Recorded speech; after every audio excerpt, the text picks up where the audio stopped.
करते हैं एनसीईआरटी की। एनसीईआरटी की किताब में जो बदलाव किए गए हैं उसको लेकर चीफ जस्टिस ने नाराजगी जताई है और चीफ जस्टिस ने किस बात को लेकर के सवाल उठाए हैं, क्या कुछ कहा है, देखिए इस रिपोर्ट में आप। एनसीईआरटी ने विवाद के बाद पूरे मामले में यू टर्न ले लिया है। एनसीईआरटी ने माफी मांगते हुए क्लास 8 की सोशल साइंस पार्ट 2 की किताबों की बिक्री पर फिलहाल रोक लगा दी है। अब ये ऑफलाइन और ऑनलाइन उपलब्ध नहीं है। सीबीएसई की किताब में न्यायपालिका में भ्रष्टाचार का अध्याय शामिल किए जाने का मामला सीनियर एडवोकेट कपिल सिब्बल ने सुप्रीम कोर्ट में चीफ जस्टिस की बेंच के सामने उठाया था, जिस पर सुप्रीम कोर्ट के चीफ जस्टिस सूर्यकांत ने संज्ञान लेते हुए गहरी नाराजगी जताई और कहा कि किसी को भी इस बात की इजाजत नहीं दी जाएगी कि वो न्यायपालिका को बदनाम करे।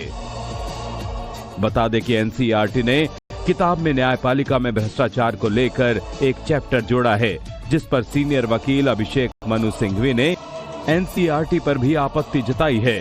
सिंघवी ने कहा कि एनसीईआरटी का रवैया काफी सेलेक्टिव है, जिसमें सिर्फ केवल न्यायपालिका को ही निशाना बनाया गया है, जबकि किताब में नौकरशाही, राजनीति और दूसरे संस्थानों में भ्रष्टाचार का कोई जिक्र नहीं है। अब नजर इस पर है कि अध्याय हटेगा या संशोधन के साथ नई किताब आएगी।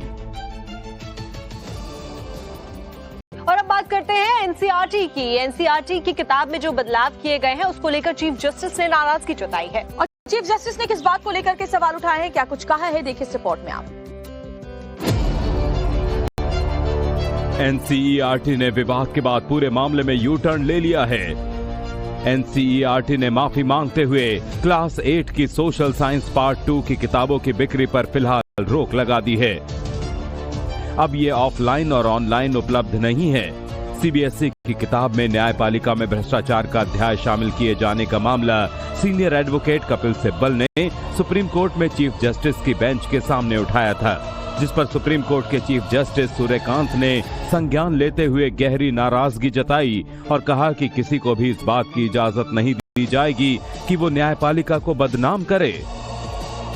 बता दें कि एनसीईआरटी ने किताब में न्यायपालिका में भ्रष्टाचार को लेकर एक चैप्टर जोड़ा है, जिस पर सीनियर वकील अभिषेक मनु सिंघवी ने एनसीईआरटी पर भी आपत्ति जताई है।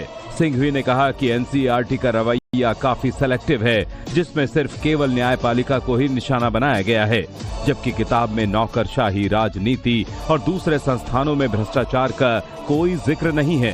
अब नजर इस पर है कि अध्याय हटेगा या संशोधन के साथ नई किताब आएगी। और अब बात करते हैं एनसीईआरटी की। एनसीईआरटी की किताब में जो बदलाव किए गए हैं उसको लेकर चीफ जस्टिस ने नाराजगी जताई है और चीफ जस्टिस ने किस बात को लेकर के सवाल उठाए हैं, क्या कुछ कहा है, देखिए इस रिपोर्ट में आप। एनसीईआरटी ने विवाद के बाद पूरे मामले में यू टर्न ले लिया है। एनसीईआरटी ने माफी मांगते हुए क्लास 8 की सोशल साइंस पार्ट 2 की किताबों की बिक्री पर फिलहाल रोक लगा दी है।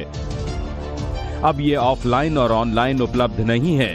सीबीएसई की किताब में न्यायपालिका में भ्रष्टाचार का अध्याय शामिल किए जाने का मामला सीनियर एडवोकेट कपिल सिब्बल ने सुप्रीम कोर्ट में चीफ जस्टिस की बेंच के सामने उठाया था, जिस पर सुप्रीम कोर्ट के चीफ जस्टिस सूर्यकांत ने संज्ञान लेते हुए गहरी नाराजगी जताई और कहा कि किसी को भी इस बात की इजाजत नहीं दी जाएगी कि वो न्यायपालिका को बदनाम करे।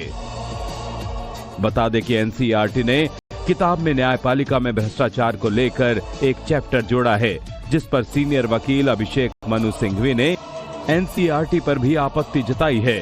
सिंघवी ने कहा कि एनसीईआरटी का रवैया काफी सेलेक्टिव है, जिसमें सिर्फ केवल न्यायपालिका को ही निशाना बनाया गया है, जबकि किताब में नौकरशाही, राजनीति और दूसरे संस्थानों में भ्रष्टाचार का कोई जिक्र नहीं है। अब नजर इस पर है कि अध्याय हटेगा या संशोधन के साथ नई किताब आएगी।